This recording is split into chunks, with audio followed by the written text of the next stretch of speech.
Okay, I've got a question. What do romantic horse encounters, a 3-second rule roll, and a sewing kit have in common? Well, somehow, believe it or not, they are all key plot points in 2015's Crown for Christmas. We've got a lot to talk about, Jennifer. We do, Josh. We'll unwrap it all on this episode of Do You Watch What I Watch? You guys have been clamoring for it, and we are here to talk all about it. This movie is widely referred to as the best Hallmark Christmas movie of all time. We open to a pop Christmas song, Santa, I Just Want You. It's already giving me some Christmas feels. We're upbeat, we're happy. We're in New York City, and we meet our female lead, played by Danica McKellar, Allie, who's painting a wintry landscape. She talks to her brother and sister as she makes them breakfast, and past due bills are scattered all across the kitchen. Turns out she's the older sister trying to protect the fam and keep them moving forward after they lost their parents at a young age. They all put their hands in a circle and they say, "We are the Evans, right?" So I guess that means something. Sure. Who are the Evans? It's the way they bond as a family. You know, it's very clear from jump here that they are the underdogs in the story here, and they are trying to do the very best they can. And they are siblings through and through. We get, within the first 5 or 10 minutes, someone calling Danica McKellar sis at least 5 or 6 times, because they really want to sis, remind hey you bro, sis and bro, sis and bro. Yeah, there is no romantic potential between any of these characters because they're all brothers and sisters, and they want to remind you of that from the jump.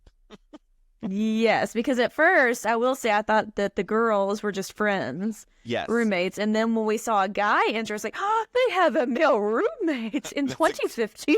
Exactly what I thought. Jennifer's clutching Clutch her my pearls. pearls. I thought the same. Clutch my pearls. Yeah, but no, it's just bro and sis, broing out. See, I'm an only child, so I never had any of these, like, secret handshakes or things. Same with you. So ours was just like, high-fiving ourselves, I guess. We just needed to get the morale up in the family. Always. Just a self-5. So good for the Evans. All right. So Allie, they go downstairs. They're going to work. Allie gets into a snowball fight with a punk street youth and then scampers off to the ritzy New York City hotel with her sister, where they are both housekeepers who have just been promoted to the VIP floor because the other people got fired. Basically, they're told, don't make eye contact, stick to your business, get in, get out. Is that going to happen? Of course not. So we meet Royal King Max and his caretaker, Fergus, who are about to leave the hotel. They're about to check out. I guess Max had a big bash of a party in the hotel the night before in the big suite. There's stuff everywhere. Allie rams into Max in the hallway with her cart that has all the little soaps and all the little things that I really enjoy in a hotel. And she, like, nervous talks to him and hands him little soaps and offers him a small sewing kit. And he is taken with her immediately, but then he's got to go. All right, so they're cleaning up, her and her sis, and sister gets the call that she has an audition, and Allie's like, you should go. So she pieces out, leaving Allie to clean up this mess by herself. Can you do that if you're, I'm assuming, getting paid an hourly wage? It's not a good look. I don't think it's a good look, but I think Allie was just like, hey, this is your shot at something bigger. She was doing that, inspirational big sister thing. And she said, I got you. Just go. Not knowing that Max had left quite the mess in his presidential suite. So Max's room is in the shambles. If you've ever seen the movie The Hangover or like some 80s rock star party, that's the vibe it's giving, which is really unique because Max, pretty straight-laced guy. Pretty straight-laced as far as royals go. Don't know where this came from, but he was wilding out in New York City. So Allie's left to clean it all up by herself. She's trying. She's behind schedule. And her prudish boss comes along and is like, you didn't get the job done. You're fired. Not to say it like that. Like other New Yorkers might say that. But Here we are. You're fired.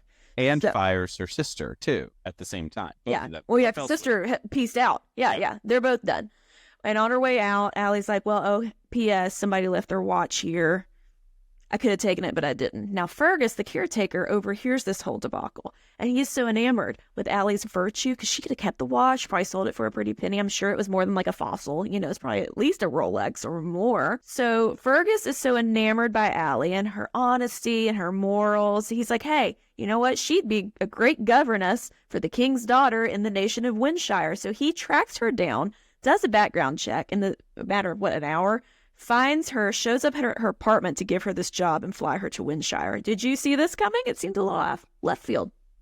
Well, I knew the plot summary because we read it on IMDb, but aside from that, this sort of felt a little whiplashy because she goes from being fired to all of a sudden this guy is in her apartment eating her stew and then offering her a job. It just felt a little rushed, but I mean, okay, you got to suspend reality just a little bit, but here we go. I guess I should say he offered to give her $5,000 at first. That's true. As a thank you.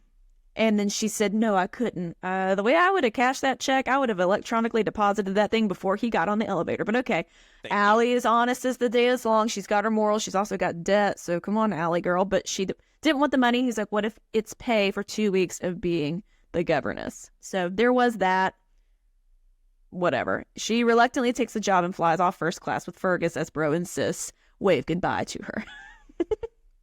And hopefully sister's pounding the streets getting another job too. Did she get the gig? I don't even know if we know.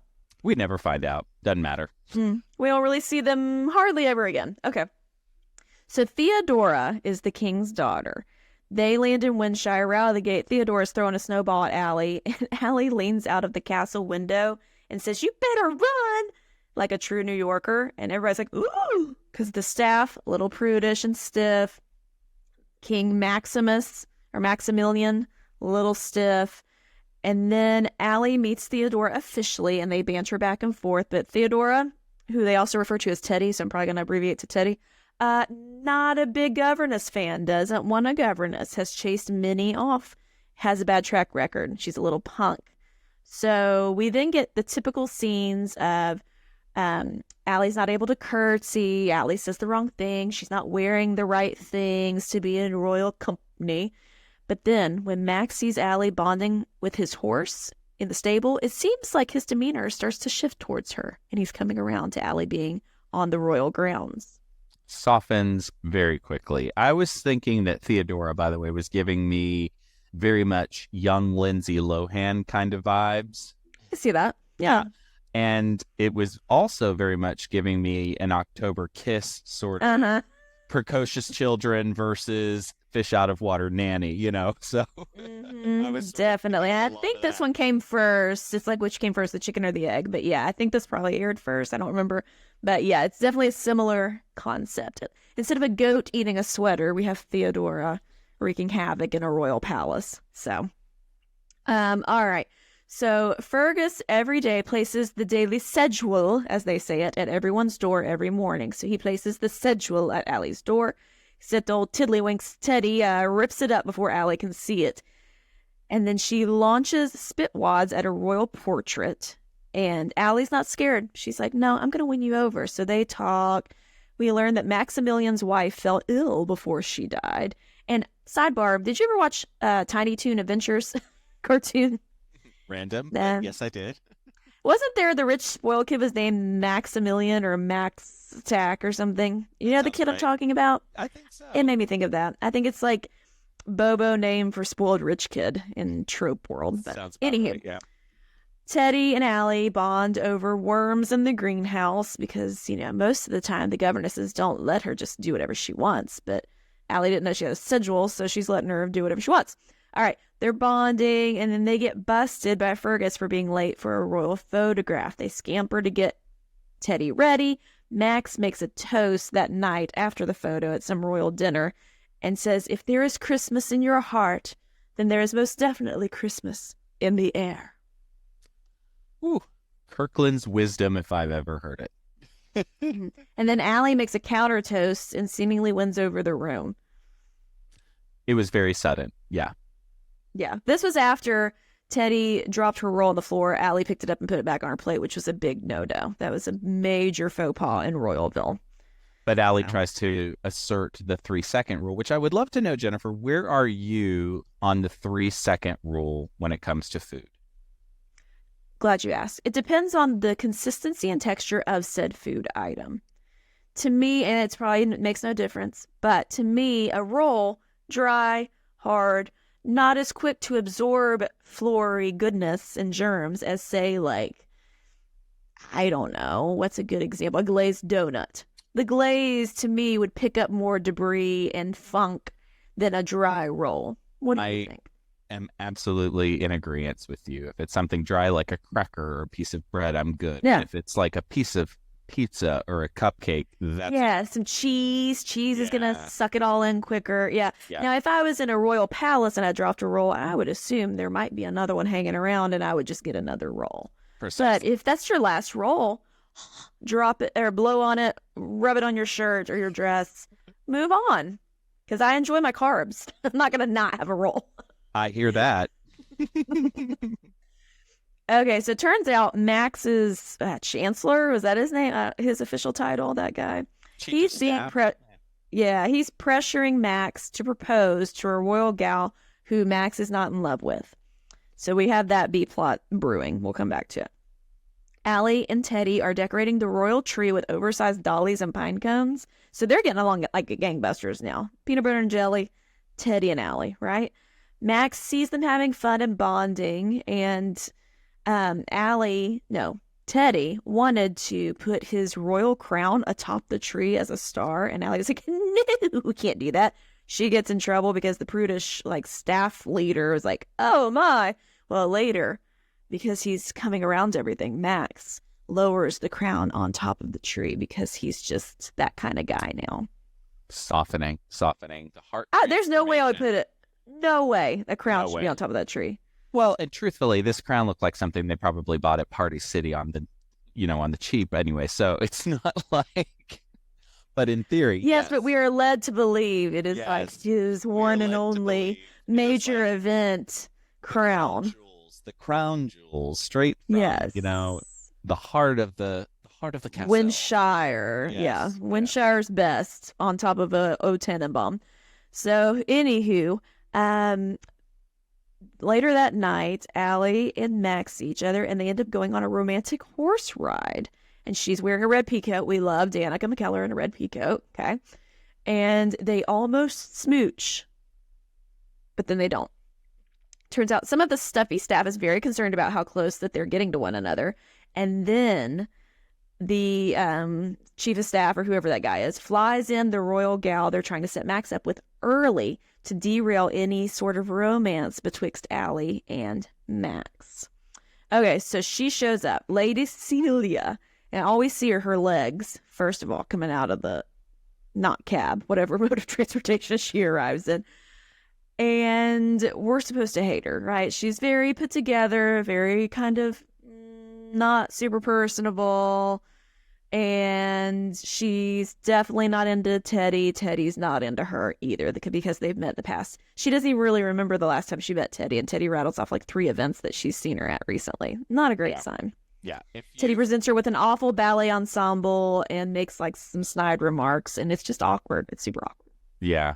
And if you've been a listener to the podcast, we might suggest that this character, Lady Celia, is very much in the same vein of a Claire St. Clair from Snow Bride, if you will. Yes. A woman villain is a Claire St. Clair in our vernacular for sure. Yeah, she's giving those vibes.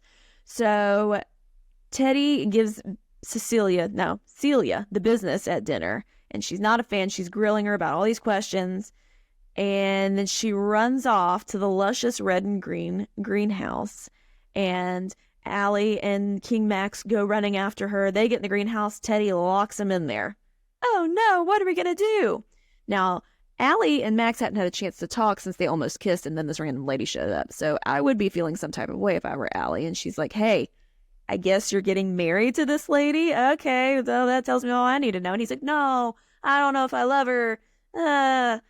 And I'm not interested in her. And it's kind of weird. They eventually break out of the greenhouse. Next morning, Teddy misses breakfast because she's building a snowman with Allie and getting into a snowball fight with the entire staff. So as governesses go, Allie's not doing such a great job, okay? Because by this point, she should have the schedule. So I don't know what happened here, but she's not keeping it as regimented with Teddy as other people may have hoped, right? So we think Max is going to be upset because she was supposed to be at breakfast. He comes out. Well, he joins in on the fun. They're all having a snowball fight. And Celia's like, I don't get it. She tells the chancellor, that was his name, the chancellor, that something has to be done about this governess. Dun, dun, dun. Yeah. They're really setting up what's going to transpire here in terms of Celia trying to undermine everything. I am, Jennifer, going to let the very fake snowman pass. Let it be known. I'm not one. Are you letting it pass if you bring it up, though? Well, I just feel like it needs to be acknowledged. It's sort of the elephant in the room, if you will. But the snowman out in front of this castle was exceedingly fake. So I'm just going to... It was real bad. I'm going to note it. And I'm It's going to let it noted. go. It's on the record. Note it. Elsa, letting it go. Yeah. Mm-hmm. Yeah. It's also worth noting, more than that, I saw an egregious snow angel, maybe, in a gown with a trumpet. Yeah. At one point in the background. It was equally, if not worse than the snowman. Yeah. It's, it was a long time ago. The Hallmark budge probably wasn't then what it is now. You don't know what you don't know. Yeah, exactly. Okay, so it's Christmas Eve. The bomb gets dropped on Teddy that she's getting shipped off to boarding school after the holidays. And they wonder why this girl's troubled. Come on. Right? Yikes. She has no friends. There's no one her age at this palace. Good grief. So Allie calms her down and is like, it's going to be okay. Gets her dressed up for the Christmas Eve ball. The staff chef hooks Allie up with her former gorgeous red gown from, I guess, when she attended back in the day or something. I don't know. Missed opportunity there. I feel like there was a subplot point with that woman, and she was sort of Allie maybe 20, 30 years ago, something like that. Yeah, because they really connected. Yeah. And I was like, did I miss something? And at the end, spoiler alert, she ends up canoodling with Fergus. Yeah, and I don't hate it, but I feel like I'd missed that too. Yeah, and I was wondering, is that what she was talking about with the guy that she ran into at the thing or whatever? It must have been. Sort of, I would have loved for them to have kind of put the bow on that a little bit better. But right. They usually beat us over the head with stuff like that. And this time I agree, there was a deleted scene somewhere on the cutting room floor because something was amiss. Anyways, Allie had previously been told that she would going to go to the ball, but just to stand on the corner and be invisible, just to be there in case anything went wrong with Teddy. And that goes from that to her showing up in this red gown and getting announced by Fergus as she enters. This party, they do it every year, looks like a total snooze fest, right? Not enough Christmas decor for my liking. mm-hmm. And then just very stuffy. Celia's dress was not very royal and, yeah, borderline inappropriate. Very ritzy and glitzy and slinky, and it seemed out of touch, but she can get away with that. But we're hating on Allie being from New York. Come on now. Yeah. And they make a big point of that. Lady Allie from Brooklyn. And everyone's like, yeah. Brooklyn? What is Brooklyn? I don't know that nation. I only know royal nations. Meanwhile, you have Lady Celia tramping around in something that looks like straight off the Las Vegas Strip. I mean, my gosh. It wasn't that bad, but it was very out of place. It was pretty bad. It was out of place. Yeah, it was really weird. Okay, so Max and Celia are dancing on the floor, and Allie's looking on like she's going to throw up watching them. Then some other guy's like, may I have this dance, Celia? And Max is like, sure, take her.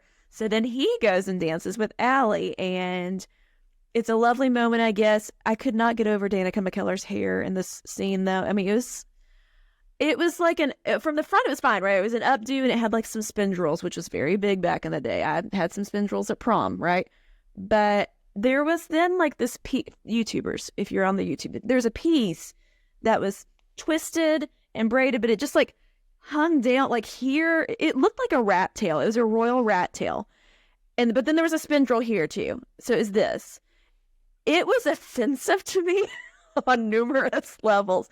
And then the fact that during this ballroom dance, they're showing like all sides, 360 of it over and over. And here it is just like, it looked like it was here. It was supposed to be up and it fell down and they just left it. Could not make heads or tails of it. Listen, she probably didn't think that she was going to be spun around the dance floor and maybe didn't secure that little updo as much as she should have. But you're right. It was pretty distracting because I kept seeing that hair and I thought, that was a choice.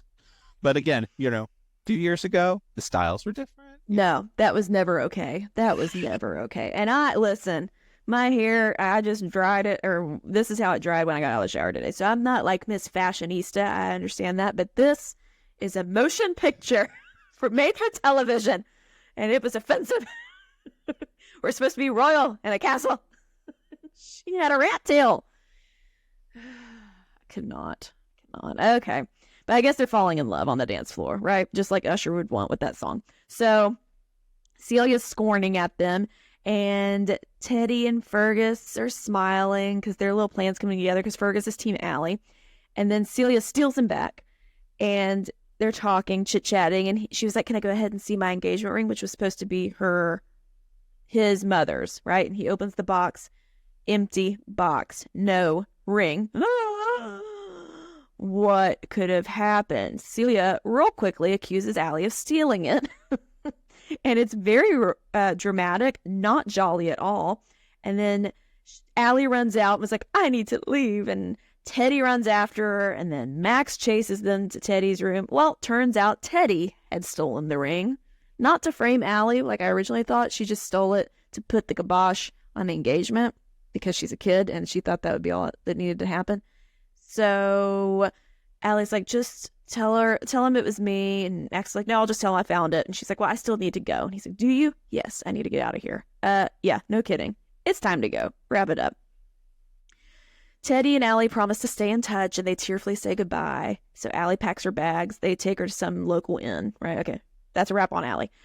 Max decides to not propose to Celia in a very public way at this ball, and she, storms off. She doesn't want to spend the rest of her life with that child anyways, as she says. And he retorts, that child is my daughter, and unlike you, one day she'll be queen. Ah, snap. Burn. Sizzle, sizzle, sizzle. I was like, there's some fire from Max. That's probably the same personality that tore up that hotel room back in New York City. Okay, so he then declares that Teddy is not going to go to boarding school. And they hug, and it's a very cute father-daughter moment. All right. So this sad acoustic Christmas song starts playing.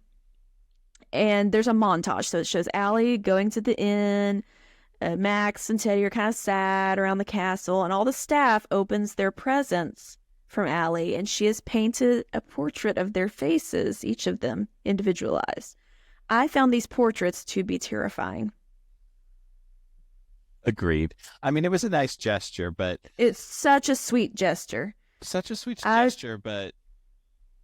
I was terrified of them. And I... Dear listener, took 2 fine arts classes in college. I have a Bachelor of Fine Arts degree. It's tough. It's tough to draw faces. We had to 1 year, they took a picture of us, and we spent 2 weeks drawing our own face, from the photograph. It was terrible. Maybe insecure. Faces are tough. Couldn't we have given them some landscapes or something instead? Because the faces were creepy. She gives Max a picture of himself, okay? On Teddy's nightstand, there's a creepy charcoal drawing of Allie and Teddy together. It was just a choice that I didn't really need, personally. Yeah. These portraits haunt my dreams. Okay. So Allie's then moping around town, and she shows up at the city hall of Windshire, I guess. Max gallops up on his horse and says, I didn't propose to Celia. The fact is, you had me at sewing kit. They kiss. Snow falls. Abrupt ending. They ride together on the horse back to the castle and are greeted by the staff and Teddy while the music swells to where they're seemingly going to live happily ever after. The end. The end. Okay, it's time for our Gold or Coal segment. So here's what we're going to do. Jennifer and I each give 3 gifts. And if it's a good gift, it's gold. If it's a gift, it's coal. And if there's more gold in the overall total, we're going to call this one She's at Evans. And if there's more They said it 3 times. Exactly. And if there's more coal, we're going to say She's a Nobody. Ooh, ouch. Ooh. And if it's a tie, 3-3, it's just a Merry Christmas, middle of the road. Jennifer, you go first. So I will start with some gold. I did enjoy Danica and the King's chemistry. I thought they had some good connection. It was underdeveloped, which will lead to another one of my points, but I will say I thought they had cute chemistry. Well, there you go. I am going to give gold for Danica McKellar in the lead role here. I actually liked this character. She is not my favorite actress in this genre. Hot take. Well, I'll be honest. Sometimes it just sort of feels a little like one note from her. Like I don't get a whole lot of range from her. She's great. Don't get me wrong. But I think in this role, she was really believable as this sort of naive fish out of water. And I liked the way they wrote this character for her. And I liked the way she brought it. So gold for her. I agree. I was thinking, I feel like this is probably my favorite Danica movie because you're right. She can seem a little dry sometimes, but I thought she was very warm and sweet. Her little relationship with Teddy, I thought it was super cute. Cole, that ending felt so rushed. And like the fact that that's fine if he doesn't want to propose to Celia, but are we saying that then he's going to propose to her and she's just going to live in Windshire now? Is that what we are led to believe? I don't like, I liked their connection, like I said earlier, but they went on like one half date. Like most of the movie, they weren't even talking to each other. She was interacting with Teddy and then he was like looking on like through a door opening like a creeper, just watching them interact. Like it was really more of a love story between Teddy and Allie than Allie and Max. So it was underdeveloped for me, which I guess I'm contradicting myself because I think there was potential. I liked their chemistry together, but really they went on one half horse date and that's it. Like, what are we doing? And it's funny that you say that because my second gift is Cole because I did not buy the chemistry in this relationship. Okay. Yeah. He was giving me way more big brother, family friend vibes than boyfriend vibes. And I think it's exactly what you mentioned. We just didn't get to see enough of them together doing something. We needed them out riding horses in the wilderness together or them running more horses. Right. Or them going to the market in town to buy Christmas gifts for Teddy or something like that. We needed something to see them together interacting more. So a little bit of Cole for me in terms of the relationship there. Your final gift. Oh,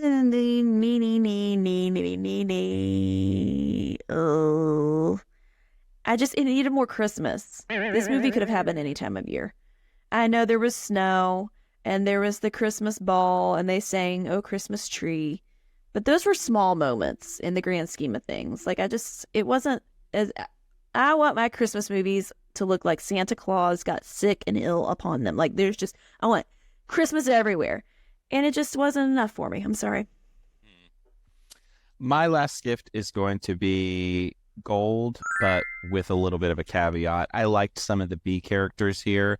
I liked the chef lady. I liked sort of the villains among the staff that were a little bit suspect of her in the whole 9 yards. But I feel like all of those plot points were really underdeveloped. And I talked about this earlier. Like, I wanted them to be fleshed out a little bit more, and I thought there were opportunities for her to really connect with some of these characters. You know, we saw a little bit of like when she gave the old mean lady on the staff her portrait, we saw her sort of have this moment of softening, but I would have loved to see them sort of reconcile or something like that. Sort of said, you know, we turned the page on the way I felt about you, and we didn't really get that. So that's true. Yeah. Some of those B characters were a little underutilized for me. So the bottom line, the score here, 3-3, and we're just going to call this one a Merry Christmas, which sort of surprises me given some of the fan buzz. What do you think it was for you on this? We're going to get some comments. People are not going to be happy with this. So I think for me, it mainly comes down to I did not see this early when it came out. You know, I think since it came out, I've seen other royal movies that don't necessarily do it better, but do a similar thing. So since I've already seen those, to go back this far to see an older one, I've kind of already seen it. Whereas if I'd seen it when it first came out, I feel like I would have enjoyed it more. Does that make sense? Like, I think time has worked against it for me a little bit. Makes perfect sense to me. And I have to agree, because I was thinking, you know, we have so many listeners who were like, this is the one. And I was just like, about it. I was very meh in middle of the road. And I think it's because you and I have said this before, royal movies are not our favorites in the genre. No. At all, because I think they're hard to do in a way that doesn't feel cheesy, because you're inventing a kingdom, and that comes with, we got to find a castle, we've got to find the costumes, we've got to find all the fixings that make it look like a castle, and sometimes that can come off without big budget as a little bit Hobby Lobby. And I think that that's kind of what we got to some extent in this one. And so, yeah, 3 to 3, middle of the road, meh.